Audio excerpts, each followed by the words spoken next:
François Riquier. Este era um velho celibatário, avarento e muito popular, falecido em 1857 e legando aos parentes colaterais considerável fortuna. Em tempo fora locador de uma inquilina que mais tarde o esquecera completamente, ignorando até se ainda ou não vivia. Em 1862, uma filha desta senhora, sujeita a crises de catalepsia, seguidas de espontâneo sono magnético e também bom médium escrevente, viu num desses sonos o senhor Riquier, o qual assegurava pretendia dirigir-se à sua mãe.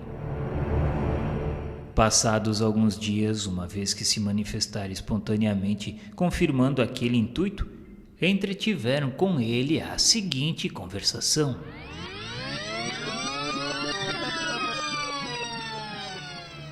Olá, que pretendeis de nós?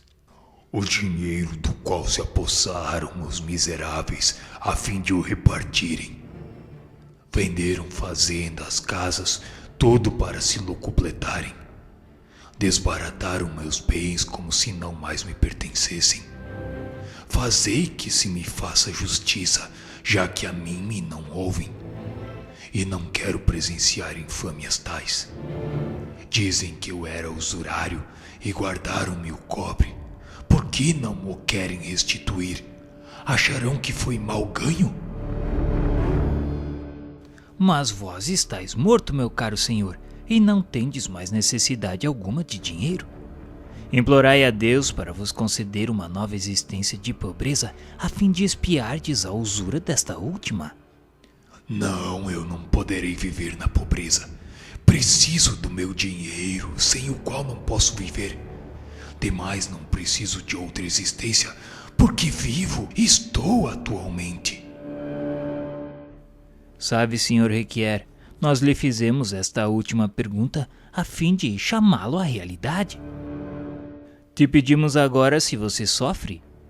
Oh, sim, sofro piores torturas que as da mais cruel enfermidade, pois é minha alma quem as padece.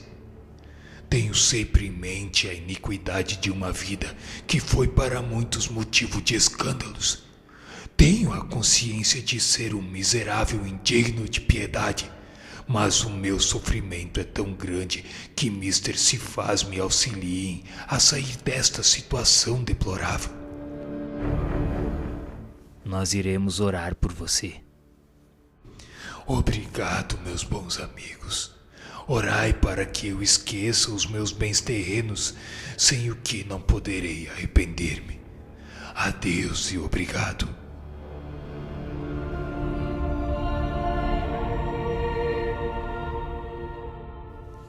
É curioso ver se este espírito indicara a moradia como se estivesse vivo.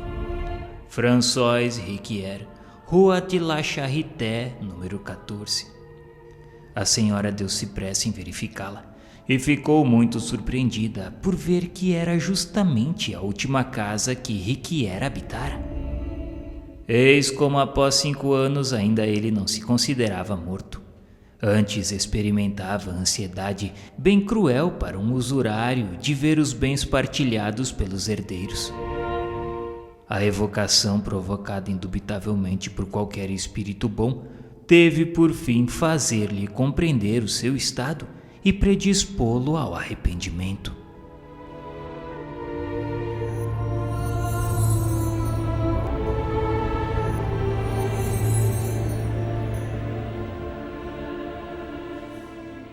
Sociedade Espírita de Paris, 1861.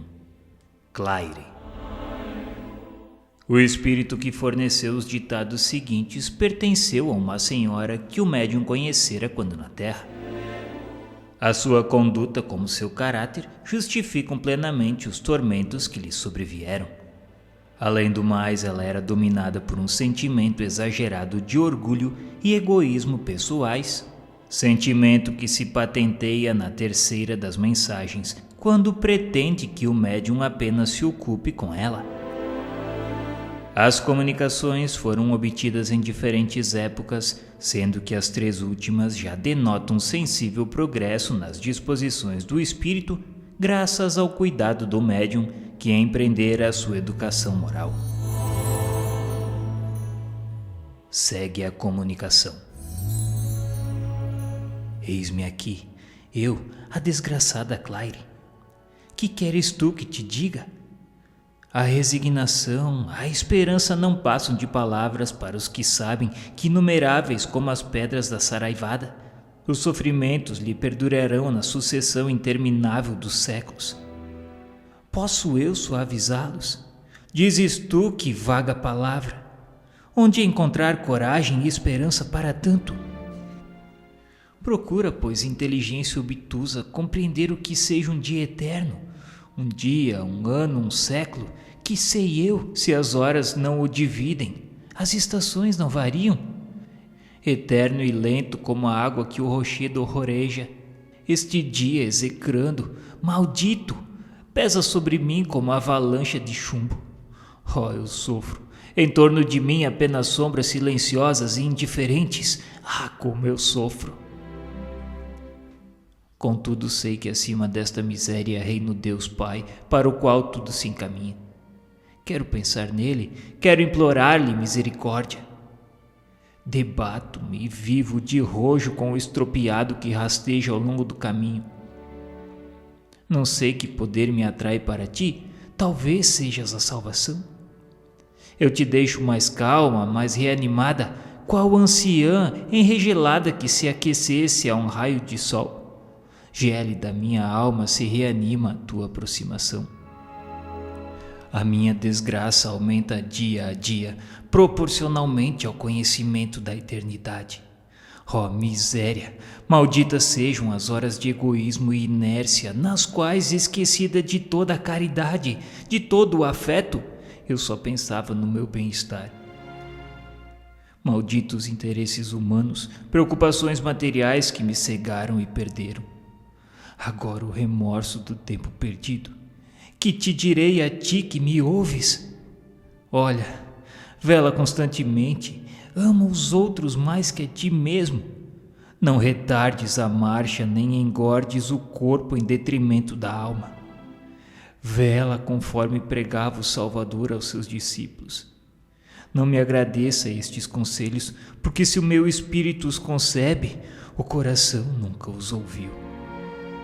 Qual o cão escorraçado, rastejando de medo, assim me humilho eu sem conhecer ainda o voluntário amor.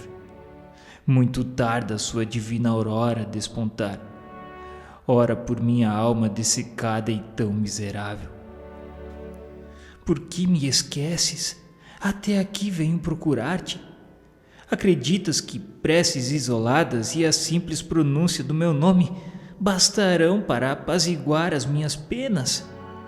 Não, 100 vezes não. Eu urro de dor, errante, sem repouso, sem asilo, sem esperança, sentindo o aguilhão eterno do castigo a enterrar-se-me na alma revoltada.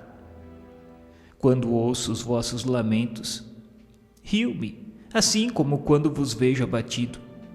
As vossas efêmeras misérias, as lágrimas, tormentos que o sono susta, o que são? Durmo eu aqui? Quero que, deixando as tuas lucubrações filosóficas, te ocupes de mim, além de fazeres com que outros mais também se ocupem. Não tenho expressões para definir esse tempo que se escoa, sem que as horas lhe assinalem períodos. Vejo apenas um tênue raio de esperança. Foste tu que me deste, não me abandones, pois.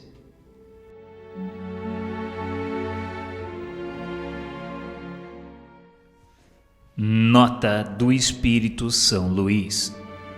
Este quadro é de todo verdadeiro, em nada exagerado. Perguntar-se-á talvez o que fez essa mulher para ser assim tão miserável. Cometeu ela algum crime horrível? Roubou ou assassinou? Não, ela nada fez que afrontasse a justiça dos homens. Ao contrário, divertia-se com o que chamais felicidade terrena. Beleza, gozos, adulações, tudo lhe sorria, nada lhe faltava. a ponto de dizerem os que a viam que mulher feliz, e invejavam-lhe a sorte. Mas quereis saber?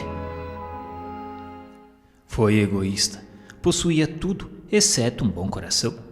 Não violou a lei dos homens, mas a de Deus, visto como esqueceu a primeira das virtudes, a caridade. Não tendo amado senão a si mesma, agora não encontra ninguém que a ame e vê-se insulada, abandonada ao desamparo no espaço, onde ninguém pensa nela, nem dela se ocupa.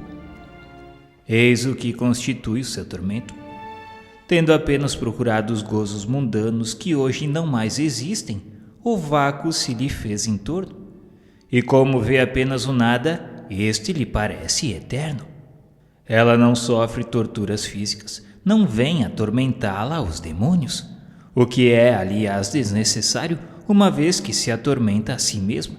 Isso lhe é mais doloroso, porquanto, se tal acontecesse, os demônios seriam seres a ocupar-se dela. O egoísmo foi a sua alegria na terra. Pois bem, é ainda ele que a persegue. Verme a corroer-lhe o coração. Este é o seu verdadeiro demônio. Falar-vos-ei da importante diferença existente entre a moral divina e a moral humana. A primeira assiste a mulher adúltera no seu abandono e diz aos pecadores: arrependei-vos e aberto vos será o reino dos céus. Finalmente, a moral divina aceita todo arrependimento, todas as faltas confessadas, ao passo que a moral humana rejeita aquele e sorri aos pecados ocultos que diz são em parte perdoados. Cabe a uma a graça do perdão e a outra a hipocrisia. Escolhei espíritos ávidos da verdade, escolhei entre os céus abertos ao arrependimento e a tolerância que admite o mal, repelindo os soluços do arrependimento francamente patenteado, só para não ferir o seu egoísmo e preconceitos. Arrependei-vos todos vós que pecais, renunciai ao mal e principalmente à hipocrisia. Véu que é de torpezas, máscara risonha de recíprocas conveniências. Claire segue a sua explanação. Estou mais calma e resignada à expiação das minhas faltas. O mal não está fora de mim, ele reside em mim, devendo ser eu que me transforme e não as coisas exteriores. Em nós e conosco trazemos o céu e o inferno. As nossas faltas gravadas na consciência são lidas corretamente no dia da ressurreição. E uma vez que o estado da alma nos abate ou eleva, somos nós os juízes de nós mesmos. Explico-me. Um espírito impuro e sobrecarregado de culpas não pode conceber nem anelar uma elevação que lhe seria insuportável. Assim como as diferentes espécies de seres vivem cada qual na esfera que lhes é própria, assim os espíritos, segundo o grau de adiantamento, movem-se no meio adequado às suas faculdades e não concebem outros senão quando o progresso, instrumento da lenta transformação das almas, lhes subtrai as baixas tendências, despojando-os da crisálida do pecado, a fim de que possam adejar antes de se lançarem, rápidos, quais flechas, para o fim único e almejado.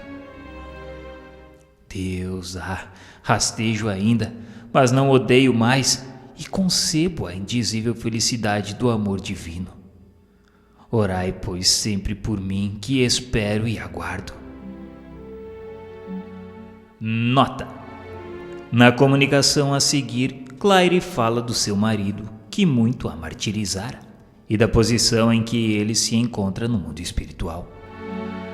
Esse quadro, que ela por si não pôde completar, foi concluído pelo guia espiritual do médium. Venho procurar-te a ti que por tanto tempo me deixas no esquecimento. Tenho, porém, adquirido paciência e não mais me desespero. Queres saber qual a situação do pobre Félix? Erra nas trevas, entregue à profunda nudez de sua alma. Superficial e leviano, aviltado pelo sensualismo, nunca soube o que era o amor e a amizade. Nem mesmo a paixão esclareceu suas sombrias luzes. Seu estado presente é comparável ao da criança inapta para as funções da vida e privada de todo o amparo. Félix vaga aterrorizado nesse mundo estranho, onde tudo fulgura ao brilho desse Deus por ele negado. Nota do Guia do Médium. Vou falar por Claire, visto que ela não pode continuar a análise dos sofrimentos do marido sem compartilhá-los. Félix, superficial nas ideias como nos sentimentos, violento por fraqueza, devasso por frivolidade, entrou no mundo espiritual tão nu quanto ao moral, como quanto ao físico. Em reencarnar nada adquiriu e, consequentemente, tem de recomeçar toda a obra. Qual homem, ao despertar de prolongado sonho, reconhecendo a profunda agitação dos seus nervos, esse pobre ser, saindo da perturbação, reconhecerá que viveu de quimeras que lhe desvirtuaram a existência. Então maldirá do materialismo que lhe dera o vácuo pela realidade. Apostrofará o positivismo que lhe fizera ter por desvarios as ideias sobre a vida futura, como por loucura a sua aspiração, como por fraqueza a crença de Deus. O desgraçado, ao despertar, verá que esses nomes por ele escarnecido são a fórmula da verdade e que, ao contrário da fábula, a caça da presa foi menos proveitosa que a da sombra.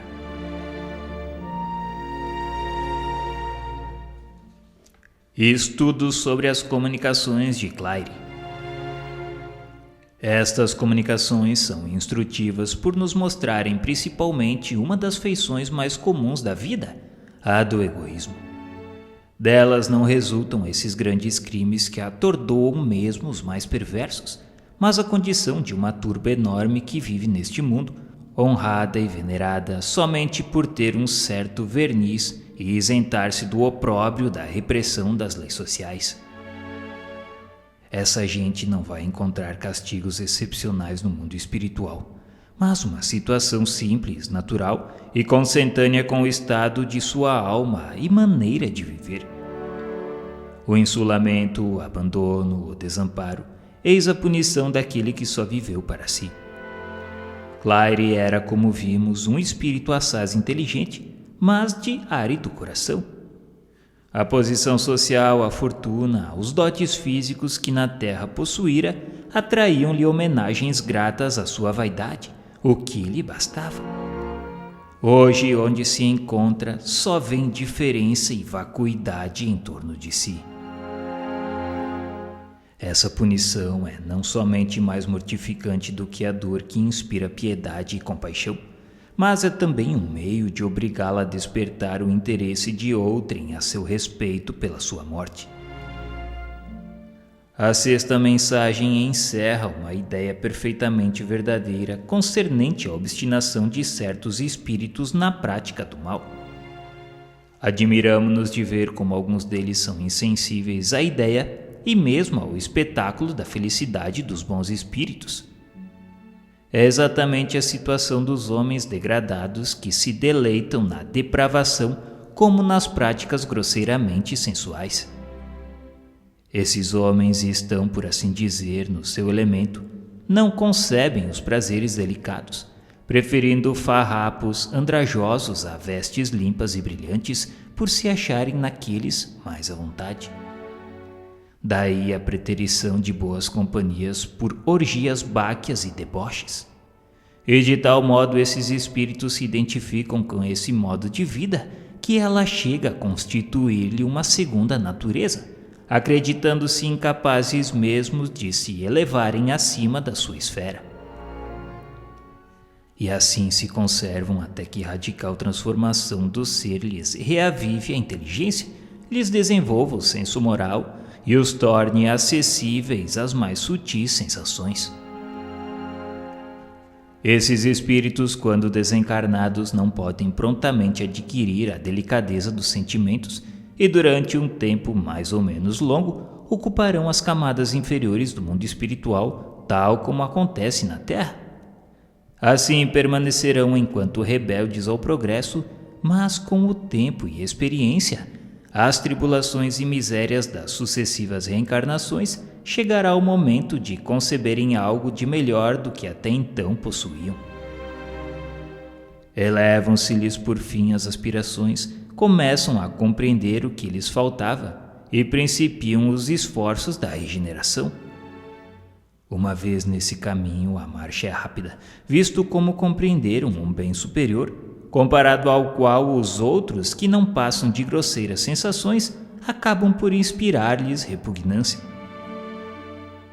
Perguntamos então ao Espírito São Luís o que devemos entender por trevas em que se acham mergulhadas certas almas sofredoras.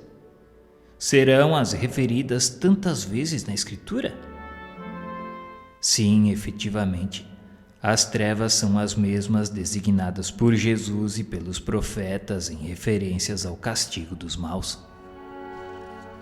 Mas isso não passava de alegoria destinada a ferir os sentidos materializados dos seus contemporâneos, os quais jamais poderiam compreender a punição de maneira espiritual. Certos espíritos estão imersos em trevas, mas deve-se depreender daí uma verdadeira noite da alma comparável à obscuridade intelectual do idiota. Não é uma loucura da alma, porém uma inconsciência daquele do que o rodeia, a qual se produz quer na presença, quer na ausência da luz material. É principalmente a punição dos que duvidaram do seu destino. Pois que acreditaram em o nada, as aparências desse nada os supliciam, até que a alma, caindo em si, quebra as malhas de enervamento que a prostava e envolvia, tal qual o homem oprimido por penoso sonhar luta em dado momento, com todo o vigor das suas faculdades, contra os terrores que de começo o dominaram. Essa momentânea redução da alma a um nada fictício e consciente de sua existência é sentimento mais cruel do que se pode imaginar, em razão da aparência de repouso que a acomete. É esse repouso forçado, essa nulidade de ser, essa incerteza que lhe fazem o suplício. O aborrecimento que a invade é o mais terrível dos castigos, visto como coisa alguma percebe em torno. Nem coisas, nem seres, somente trevas. Em verdade, representa isso tudo para ela. Segue a comunicação de Claire. Eis-me aqui. Também eu posso responder à pergunta relativa às trevas, pois vaguei e sofri por muito tempo nesses limbos, onde tudo é soluço e misérias. Sim, existem as trevas visíveis de que fala a Escritura, e os desgraçados que deixam a vida, ignorantes ou culpados, depois das provações terrenas, são impelidos à fria região, inconscientes de si mesmos e do seu destino. Acreditando na perenidade dessa situação, a sua linguagem é ainda a da vida que os seduziu, e admiram-se e espantam-se da profunda solidão.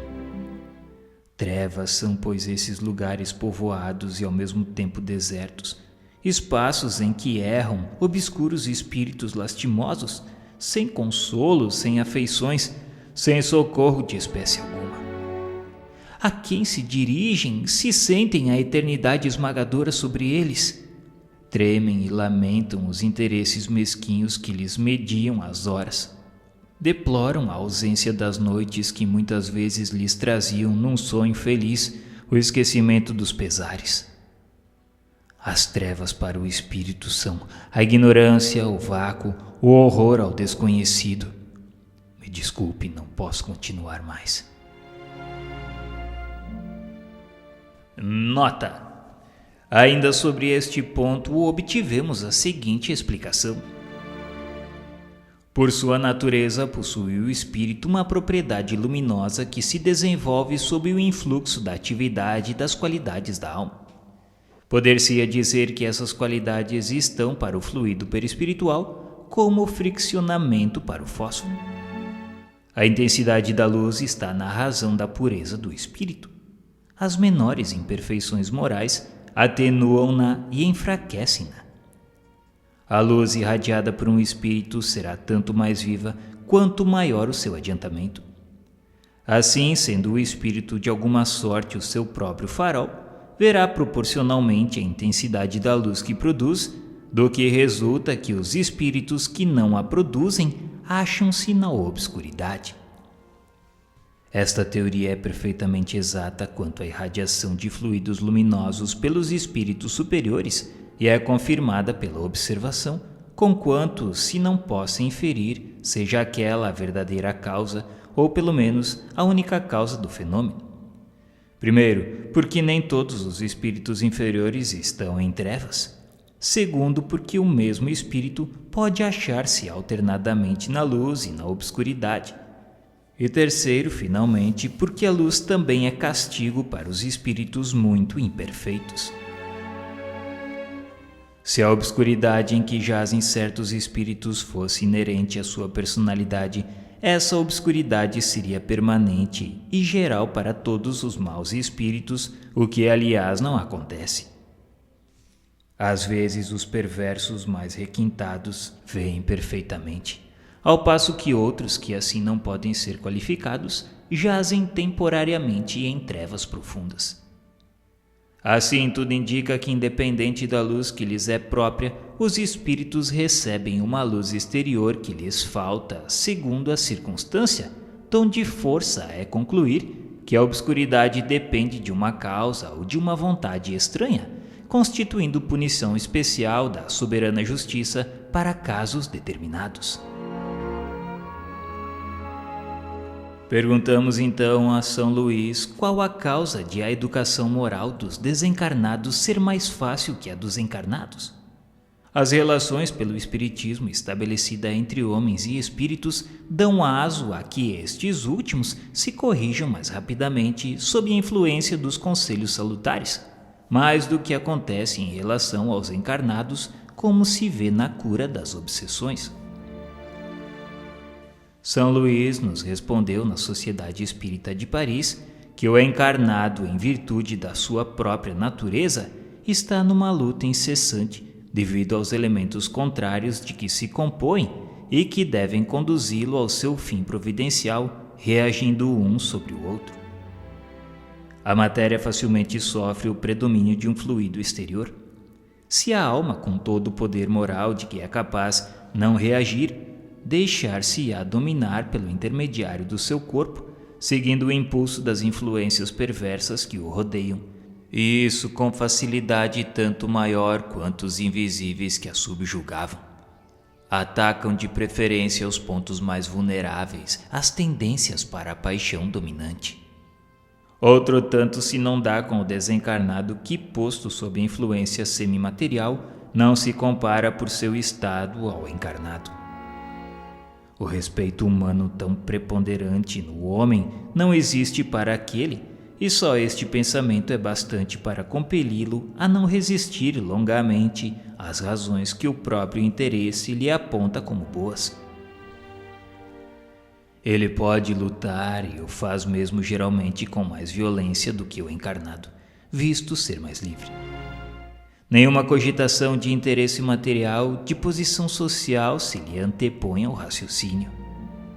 Luta por amor do mal, porém cedo adquire a convicção da sua impotência, em face da superioridade moral que o domina.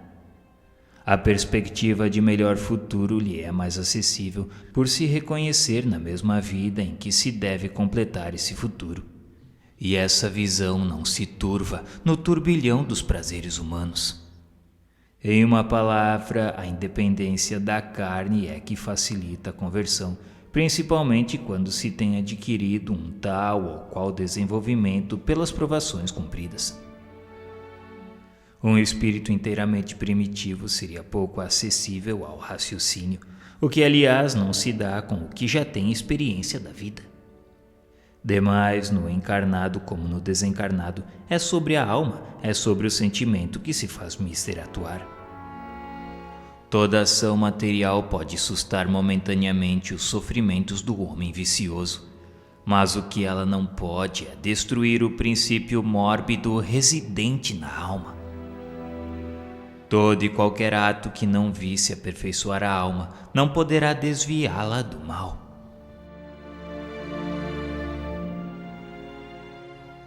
Todas essas instruções foram dadas pelo Espírito São Luís.